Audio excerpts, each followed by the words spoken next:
اللہ کی قسم جھک جانے میں جو عزت ہے وہ سر اٹھانے میں نہیں ہے، چپ رہنے میں جو سکون ہے وہ جواب دینے میں نہیں ہے۔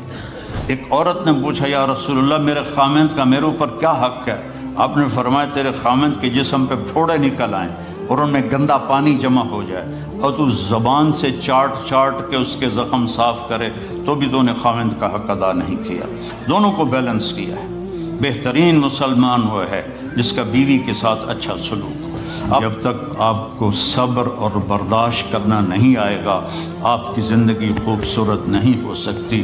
غصے کو پینا سیکھو، غصے کو دبانا سیکھو، غصے کے وقت چپ رہنا سیکھو تو آپ کی زندگی بڑی خوبصورت ہو جائے گی۔ دل دریا سمندروں ڈوبے کون دلانیاں جانے ہو، وچے بیڑے وچے جھیڑے وچے ونج مہانے ہو۔ میرے نبی نے گھروں کو آباد کرنے کا ایک خوبصورت طریقہ بتایا کہ اس زبان پہ قابو کر لو، اس زبان پہ قابو کر لو، خاموش رہنا سیکھ لو۔ غصے کے بیوی کو غصہ چڑھ جائے تو خامند چپ کر جائے، خامند کو غصہ چڑھے تو بیوی چپ کر جائے تو آپ کا گھر خوبصورت رہے گا۔ اگر دونوں ہی آگ لگ گئی اور دونوں ہی بولنا شروع ہو گئے تو آپ بھی گئے، آپ کے بچے بھی گئے۔ اپنی زبان پہ قابو پانا سیکھو۔ ہماری ایک دھوبن تھی ماسی شریفہ، فوت ہوگی بیچاری، وہ تھی بڑی لڑاکی، چھوٹے قادی آئے تھے، چنگا شرلی پٹاخہ ہے، تو وہ آئی میری بہن کے پاس، کہتی بی بی میریاں نوواں میرے نال بڑا لڑدیاں، لڑتی آپ تھی، میریاں نوواں میرے نال بڑا لڑدیاں، میں نے کوئی تویز دے کہ ساریاں میریاں نوکر بن جانا۔ اب میری بہن کو تو پتہ تھا کہ ماشاءاللہ آپ سوا سیر ہے، تو میری بہن تویز گنڈے کا ہمارے ملک میں بڑا رواج ہے، تو ایسے الٹی سیدھے لکیریں لگا کے نا تو رول کر کے چھوٹا سا بنا کے نا کہا کہ ماسی جب تیری لڑائی ہونے لگے تو یہ تعویذ تم نے یہاں رکھ لینا اور چک مار لینا ایسے، اور اس کو گرنے نہیں دینا، گر گیا تو وہ تیری خیر کوئی نہیں۔ اور اس نے کیا کیا، اس کو چپ کروانے کا طریقہ، تو تعویذ کی تو بڑی اہمیت ہوتی ہے۔ تو ایک ہفتے کے بعد آ گئی، بی بی تو بڑا چنگا تویز دیتا، ساری لڑائی ختم ہو گئی کیونکہ ماسی شریفہ چپ ہو گئی۔ تو یہ سب ان عورتوں کو بھی تعویذ دیتا ہوں، ماسی شریفہ والا آپ کو بھی دیتا ہوں، ماسی شریفہ والا تعویذ لے لو، آپ کی زندگی بڑی خوشحال ہو جائے گی۔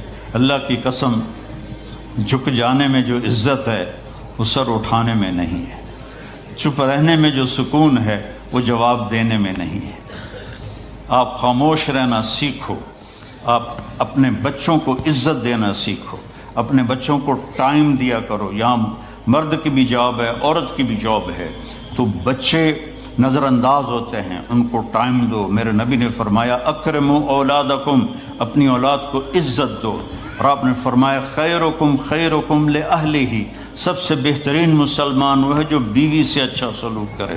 اور ایک عورت نے پوچھا یا رسول اللہ میرے خامند کا میرے اوپر کیا حق ہے؟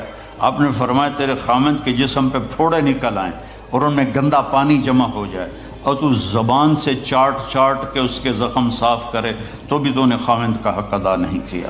دونوں کو بیلنس کیا ہے۔ بہترین مسلمان وہ ہے جس کا بیوی کے ساتھ اچھا سلوک ہو۔ آپ نے 11 شادیاں کی، یہ شوق کی نہیں تھیں، یہ اللہ کے حکم کی تھیں اور ہمیں زندگی سمجھانے کے لیے تھیں کہ آپ یہاں رہو یا کہیں اور جگہ رہو، جب تک آپ کو صبر اور برداشت کرنا نہیں آئے گا آپ کی زندگی خوبصورت نہیں ہو سکتی۔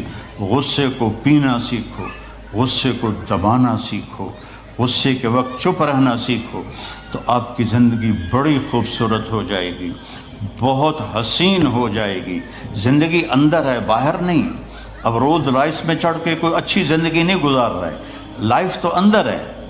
دل دریا سمندروں ڈوبے کون دلانیاں جانے ہو، وچے بیڑے وچے جھیڑے وچے ونج مہانے ہو۔ یہ اندر ہے، لائف اندر ہے۔ اور کیا لطف انجمن کا جب دل ہی بجھ گیا ہو، جب اندر بجھا ہوا ہو تو پھر باہر کی چیزیں کوئی مزہ نہیں دیتی۔ عاصم کے مرنے کے بعد ہمیں کوئی شے اچھی نہیں لگتی، حالانکہ لائف ہر نعمت موجود ہے، سب کچھ موجود ہے۔ میرے بیٹے کا نام عاصم تھا جو فوت ہوا ابھی، جب 36 سال کی عمر میں، تو کوئی شے اچھی نہیں لگتی کہ اندر ویرانی آ گئی۔ یہ اندر میں خوشحالی ہو، اس کے لیے صرف ایک ہی دوا ہے، وہ ہے محمدی بننا اور محمدی اخلاق کو اختیار کرنا، اللہ کے نبی کے طریقے پر چلتے ہوئے اپنی جان سے لڑائی لڑنا۔ ایک ہمارا دوست تھے، وہ تبلیغ میں گئے تو ان کو داڑھی رکھنے کا شوق ہو گیا، اب بیوی ان کی رکاوٹ بنے، کہ داڑھی رکھو گے تو مجھے طلاق دینی ہوگی۔ اب وہ کافی دیر بیچارے سوچتے رہے، ایک دن ان کو ترکیب سوچی، آ کے بیگم سے کہنے لگے میرا جی چاہ رہا ہے کہ میں دوسری شادی کروں، لیکن میں سوچتا ہوں پہلے داڑھی رکھوں یا پہلے شادی کروں۔ تو ان کی بیگم نے کہا پہلے داڑھی رکھ لو، پہلے داڑھی رکھ لو۔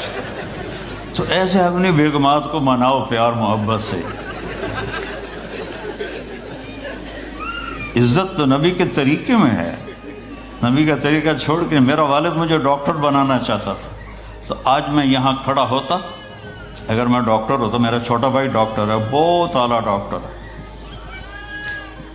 تو میں یہاں کھڑا ہوتا۔ مجھے یہاں میرے نبی کا طریقہ لے کر آیا ہے، میرے نبی کی سنت لے کر آئی ہے، میرے نبی کی زندگی لے کر آئی ہے، اور آپ جس محبت سے تشریف لائے ہیں اس کے پیچھے میرے نبی کی زندگی ہے۔ تو اللہ کی قسم عزتوں کا خزانہ ہے میرے نبی کی پاکیزہ زندگی۔ تو آپ نے ہمیں پوری زندگی گزار کے دکھایا۔ حضرت عائشہ کی دلداری فرما رہے ہیں، عائشہ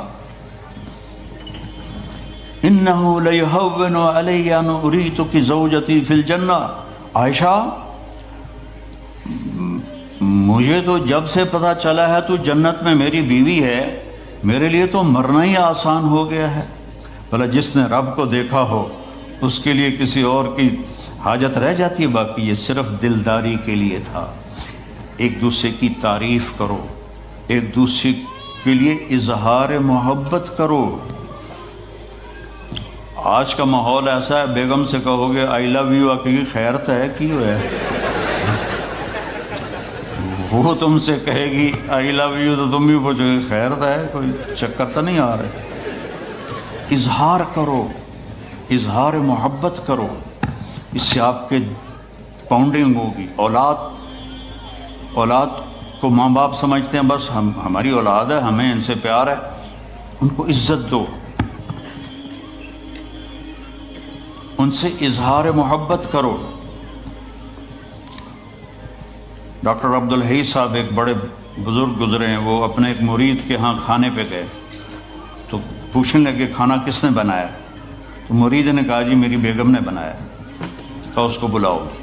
ان کی بیگم آ گئی تو وہ فرمانے لگے بیٹی آپ کا کھانا کھایا بہت ہی اچھا تھا، بہت مزے کا تھا۔ وہ رونے لگی دھاڑ دھاڑ۔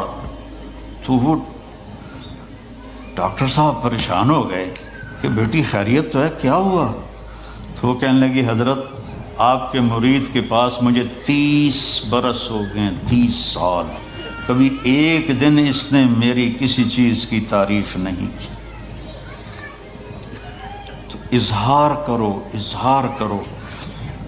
حضرت فاطمہ وہاں سے دروازے میں داخل ہو رہی ہیں، آپ کمرے میں بیٹھے ہوئے ہیں یا لیٹے ہوئے ہیں یا کرسی پر ہیں یا زمین پر ہے، جو ہی حضرت فاطمہ تھے تو ایسے تیزی سے آگے بڑھتے تھے، وہیں نہیں کھڑے رہتے تھے، اور ایسے حضرت فاطمہ کا ہاتھ پکڑ لیتے تھے اور اس کو یہاں بوسہ دیتے تھے، اور کبھی ماتھے کا بوسہ لیتے تھے، پھر ہاتھ پکڑے پکڑے ان کو ایسے لاتے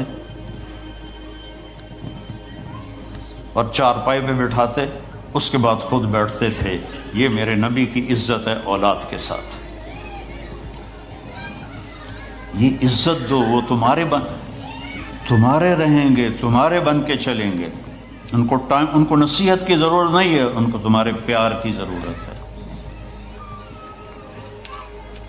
اور جب اللہ کے نبی حضرت فاطمہ کے گھر جاتے تو حضرت فاطمہ یہ کرتی تھی، وہ کھڑی ہو جاتی، آگے بڑھ کر اللہ کے نبی کے ماتھے کا بوسہ لیتی، پھر ان کا ہاتھ پکڑ کے ان کو چارپائی پہ بٹھاتی، پھر خود نیچے بیٹھتی تھیں۔ تو اظہار بہت بڑی دوا ہے، بہت بڑی غذا ہے۔ انسان محتاج ہوتا ہے اچھے کیے کہ وہ تعریف چاہتا ہے، خوشامد نہیں ہے، خوشامد حرام ہے، اور تعریف واجب ہے کہ اس کی حوصلہ افزائی کرو۔ تو یہ آپ کے بڑے گھر سے اور بڑی گاڑیوں سے آپ کی زندگی خوبصورت نہیں بنے گی، نبی پاک صلی اللہ علیہ وسلم کی مبارک زندگی کو اپنانے سے آپ کی زندگی خوبصورت بنے گی۔ باقی سب دھوکہ ہے، میرے رب کی قسم، سب فریب ہے۔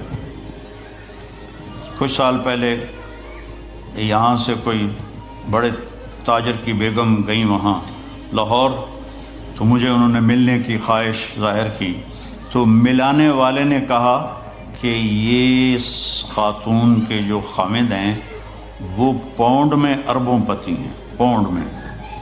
ٹھیک ہے، وہ آ گئی اور آ کے رونا شروع کر دیا کہ لوگ مجھے سمجھتے ہیں میں بڑی خوش قسمت ہوں، بڑی دولت ہے، بڑی گاڑیاں ہیں، لیکن میں سب کو کیا کروں، میرے خامند کا سلوک ہی اچھا نہیں۔ ہر شے اس نے زیرو کر دی کہ سلوک اچھا نہیں۔ اس کے چند دن بعد ایک اور واقعہ پیش آیا۔ ایک نوجوان میرے پاس آیا کہ حضرت اللہ نے دنیا کی ہر دولت دی ہے، ہر شے دی ہے، لیکن میری بیوی کی زبان 30 فٹ لمبی، میں کہ 29.5 فٹ کٹ دے باقی ران دے، کہ اس کی زبان بڑی لمبی ہے، میں تنگ، اگر بچے نہ ہوتے تو میں اس کو طلاق دے دیتا۔ تو بھائی بہنوں، بچوں بچیوں، اگر زندگی کو خوبصورت بنانا ہے تو نبی کا طریقہ ہے، اللہ کی قسم اس کے سوا کوئی طریقہ نہیں۔